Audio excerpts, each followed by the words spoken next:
Hello. Today I will be talking about writing television shows in the world today, specifically the new high-budget smash hits such as Game of Thrones, Stranger Things, and Westworld. All of these shows are part of a budding new genre of television that can be described as high-budget, long-form narrative television series. These are television programs that have been given budgets that have only ever been seen funding movies until now. So, why the change? Well, to answer that, we'll have to take a look at the history of the television show. When television became mainstream, the business plan was simple. Television networks would write and produce television shows and sell the ad space to companies and advertisers for their commercials. With this business model, networks started cranking out shows that got as many people sitting in front of the TV as possible. Shows with no real conflict and never changed, more commonly known as the sitcom. Someone can watch a sitcom mid-season and not be lost in any way.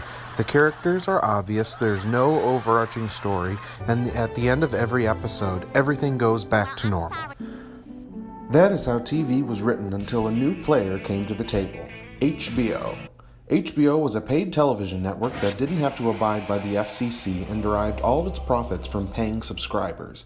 HBO produced edgy and gripping content that couldn't be achieved anywhere else. It was HBO's goal to start putting film-quality television on the air, so they started with the only existing viable format, the miniseries.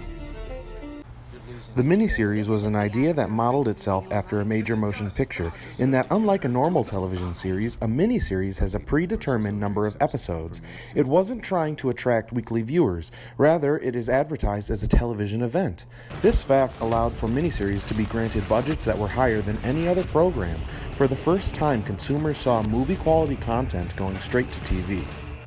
A network would never risk such a large amount of money on a regular program. With so much money on the line, there would be no guarantee an audience would continue tuning in to watch. This is a problem that would not be solved until television moved to the internet. With sites like Netflix, Hulu, and HBO Now, viewers can watch what they want when they want. Writers would no longer be confined to a single season of a miniseries. Soon, all three sites started producing their own original content with ample funds to fuel the writers' most creative ideas for as long as they wanted. All of this had resulted in television moments that could have never been achieved before now. This is the era of high-budget, long-form narrative television.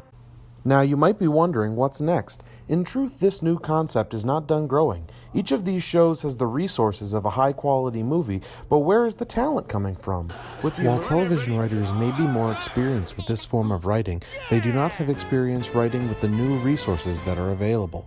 Film screenwriters have more practice writing high-budget content from. With the emergence of high-budget television, there is more money to be made on TV than in a movie. This has already begun to attract some of the bigger names in writing. Longtime cinema screenwriters like Beau Willimon and David Benioff have started writing shows like Netflix House of Cards and HBO's Game of Thrones. Next, actors, then producers will start jumping ship to make their way to television. Eventually, television will start to surpass the movies. TV stars over movie stars, Emmys over the Oscars, and 30 Rock over Hollywood.